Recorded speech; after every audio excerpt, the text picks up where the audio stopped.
ಕೀರ್ತನೆಗಳು 23ನೇ ಅಧ್ಯಾಯ 1ನೇ ವಚನ ಧ್ಯಾನ ಮಾಡೋಣ. ಯೆಹೋವನು ನನಗೆ ಕುರುಬನು, ಕೊರತೆ ಪಡನು.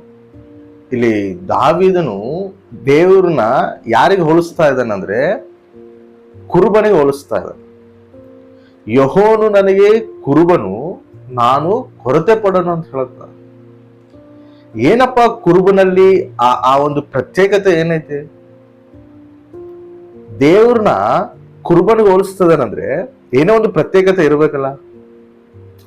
ಏನಿದೆಯಪ್ಪ ಕುರುಬನಲ್ಲಿ ಆ ಪ್ರತ್ಯೇಕತೆ ಅಂದ್ರೆ, ನೋಡ್ರಿ, ಆ ಕುರುಬನು ತನ್ನ ಮಂದೆಯನ್ನು, ಆ ಕುರಿಗಳನ್ನು ಕಾಯ್ಕೊಂತ ಹೋಗ್ತಾ ಇರುವಾಗ ಆ ಮಂದದಲ್ಲಿರುವ ಪ್ರತಿ ಕುರಿಗಳು, ಎಲ್ಲಾ ಕುರಿಗಳು ಆ ಒಂದು ದಾರಿಯಲ್ಲಿ, ತಾನು ನಡೆಸ್ತಿರೋ ದಾರಿಯಲ್ಲಿ ನಡೀತಾ ಇದ್ದಾಗ ಒಂದು ಕುರಿ ಮಾತ್ರ ತಪ್ಪಿ ಹೋಗಿ ಬೇರೆ ಒಂದು ಮಾರ್ಗಕ್ಕೆ ಹೋಗಿ ಅಲ್ಲಿ ಏನಾದ್ರೂ ಮುಳ್ಳುಗಳಲ್ಲಿ ಹೋಗಿ ಅದು ಸಿಕ್ಕೊಂಡಿದ್ರೆ ಈ ಕುರುಬನ್ ಏನ್ ಮಾಡ್ತಾನಂದ್ರೆ, ಕುರಿಗಳೆಲ್ಲ ನಡೀತಿರೋದು ಅದನ್ನ ಬಿಟ್ಟು ಈ ಒಂದು ತಪ್ಪಿಸ್ಕೊಂಡು ಹೋಗಿರೋ ಕುರಿ ಹತ್ರ ಹೋಗಿ ಆ ಕುರುಬನ್ ಏನ್ ಮಾಡ್ತಾನಂದ್ರೆ ಆ ಕುರಿನ ಅದ್ರಾಗಿದ್ದ ಬಿಡಿಸ್ಕೊಂಡ್ ಬರ್ತಾನೆ. ಅಂದ್ರೆ ಕುರುಬನ್ ಮನಸ್ಸು ಎಲ್ಲಿರ್ತದಂದ್ರೆ ಆ ಒಂದು ತಪ್ಪಿಸ್ಕೊಂಡು ಹೋಗಿರುವಂತ ಕುರಿ ಮರಿನ ತಗೊಂಬಂದು ಆ ಮಂದದಲ್ಲಿ ಕಳಿಸ್ಬೇಕು, ಮತ್ತೆ ಈ ಒಂದು ಸಹವಾಸದಲ್ಲಿ ಆ ಕುರಿ ಇರಬೇಕು ಅಂತ ಆಸೆ ಪಡ್ತಾರೆ.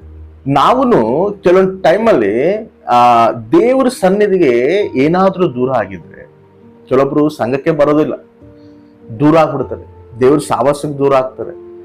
ಆ ಒಂದು ಸಂಘಸ್ಥರು ಕೂಡ ಅವ್ರನ್ನ ಗುರ್ತೆ ಮಾಡ್ಕೊಳೋದಿಲ್ಲ, ಯಾಕಂದ್ರೆ ದೂರ ಆಗ್ಬಿಟ್ಟಿದಾರಲ್ಲ ಅಂತೇಳಿ. ಆದ್ರೆ ನಮ್ಮನ್ನ ಕಾಯುವಂತ ಕುರುಬನು ಆತನು ನಮ್ಮನ್ನು ಹುಡ್ಕೊಂತ ಬರ್ತಾನೆ. ಆತನು ನಮ್ಮನ್ನ ಮತ್ತೆ ಆ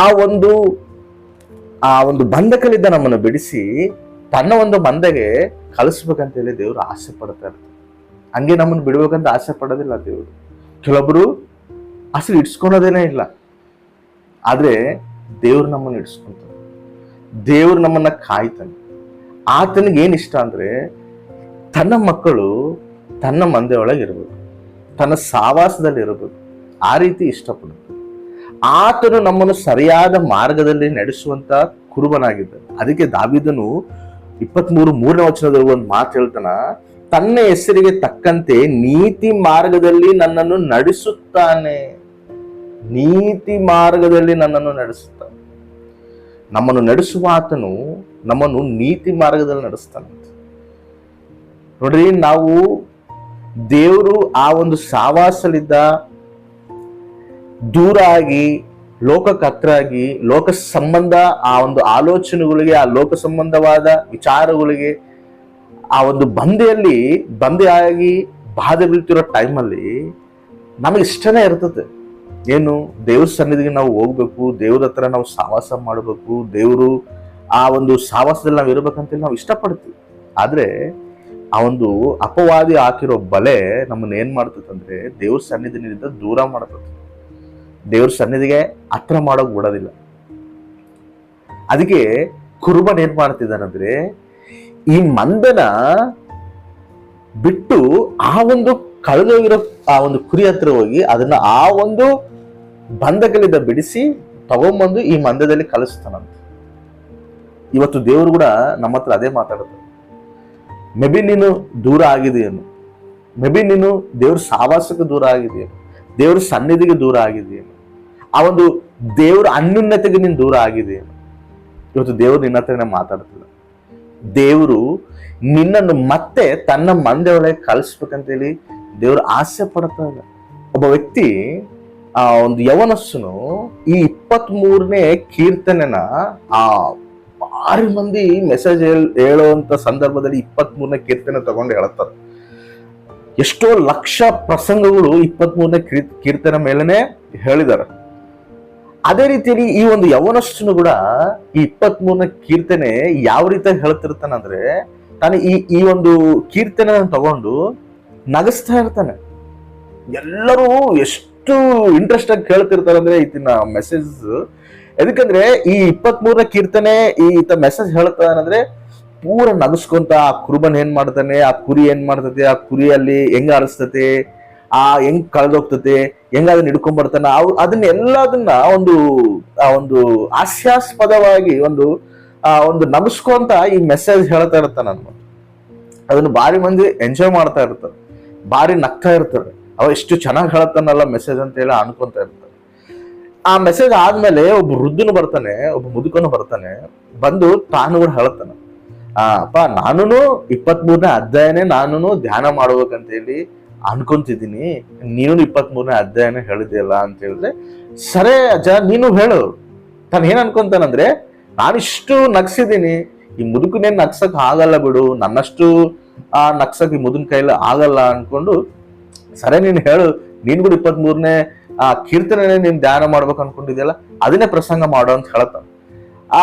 ಈ ಒಂದು ಮುದುಕನ ಏನ ಮಾಡ್ತಾನ, ಆ ಒಂದು ಪ್ರಸಂಗನ ತಗೊಂಡು ತಾನು ಆ ಒಂದು ಕುರುಬನು, ಆ ಕುರುಬನಿರುವ ಕ್ವಾಲಿಟೀಸ್ ಏನು, ಆ ಕುರುಬನು ಹೆಂಗ ಆ ಕುರಿನ ಕಾಯ್ತಾನೆ, ಯಾವ ರೀತಿಯಾಗಿ ಆ ಕುರಿನ ಕಾಪಾಡ್ಕೊಂತಾನೆ. ಒಬ್ಬ ವ್ಯಕ್ತಿ ದೇವರು ಸಾವಾಸಲಿಂದ ದೂರ ಆದಾಗ ಆ ತಂದೆ ಎಷ್ಟು ಬಾಧೆ ಬೀಳ್ತಾನೆ, ಎಷ್ಟು ನೋವು ಪಡ್ತಾನೆ. ತನ್ನನ್ನು ಹೆಂಗಾದ್ರೂ ಮಾಡಿಕೊಂಡು ತನ್ನನ್ನು ಮತ್ತೆ ತನ್ನ ಸನ್ನಿಧಿ ಕರ್ಕೋಬೇಕು, ಮತ್ತೆ ತನ್ನ ಸಾವಾಸದಲ್ಲಿ ಕರ್ಕೋಬೇಕು ಅಂತೇಳಿ ತಂದೆ ಎಷ್ಟು ಆ ಒಂದು ದುಃಖ ಪಡ್ತಿರ್ತಾನೋ, ಎಷ್ಟು ಆ ಮಗುನ ತನ್ನ ಹತ್ರಕ್ಕೆ ಕರ್ಕೊಂಡು ತನ್ನ ಸಾವಾಸದಲ್ಲಿ ಇಟ್ಕೋಬೇಕಂತೇಳಿ ಎಷ್ಟು ಹಾರಾಟ ಪಡ್ತಿರ್ತಾನೋ, ಆ ಕುರುಬನು ಯಾವ ರೀತಿಯಾಗಿ ತನ್ನ ಕುರಿನ ಕಾಪಾಡ್ಕೊಂಡ್ ಬರ್ತಾನೋ, ನಮ್ಮ ತಂದೆ ಕೂಡ ಆ ರೀತಿಯಾಗಿ ನಮ್ಮನ್ನ ಕರ್ಕೊಂಡ್ ಬರ್ಬೇಕಂತೇಳಿ ಆಸೆ ಪಡ್ತಾನೆ ಅಂತ ಹೇಳಿ ಈ ರೀತಿಯಾಗಿ ಹೇಳ್ತಾ ಇರುತ್ತೆ. ನೋಡ್ರಿ, ನಮ್ಮ ಜೀವಿತದಲ್ಲಿ ಕೂಡ ನಮ್ಮನ್ನ ಯಾರು ಇಡ್ಸ್ಕೊಳೋದಿಲ್ಲ.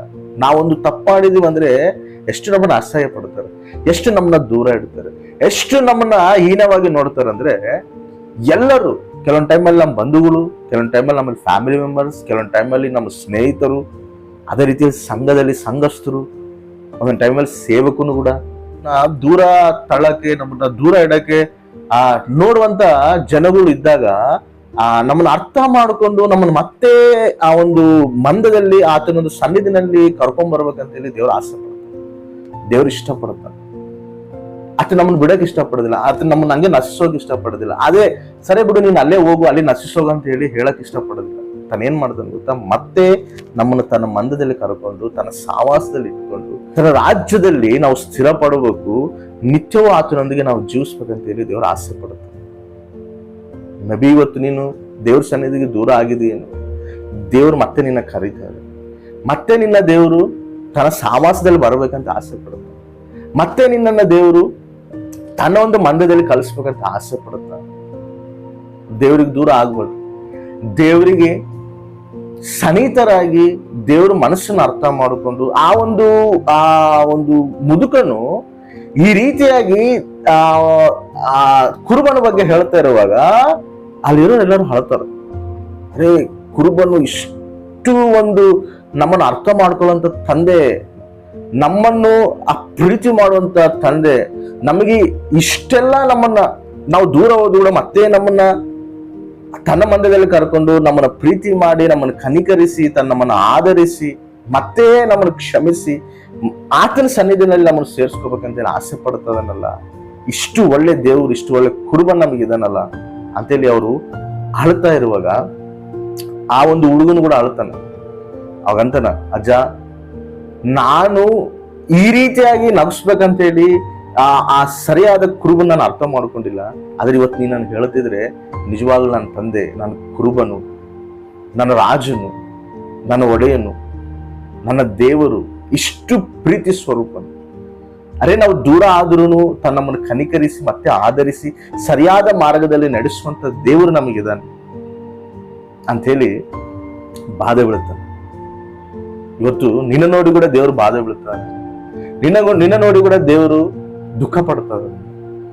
ನೀನು ದೇವ್ರ ಸಾವಾಸಕ್ಕೆ ದೂರ ಆಗಿ ಅಂತೇಳಿ ದೇವರು ನೋವು ಪಡ್ತದಾನೆ, ಮತ್ತೆ ನಿನ್ನ ಕರಿತದಾನ, ಮತ್ತೆ ನೀನು ಆತನ ಸಾವಾಸದಲ್ಲಿ ಬರಬೇಕಂತ ಆಸೆ ಪಡುತ್ತ.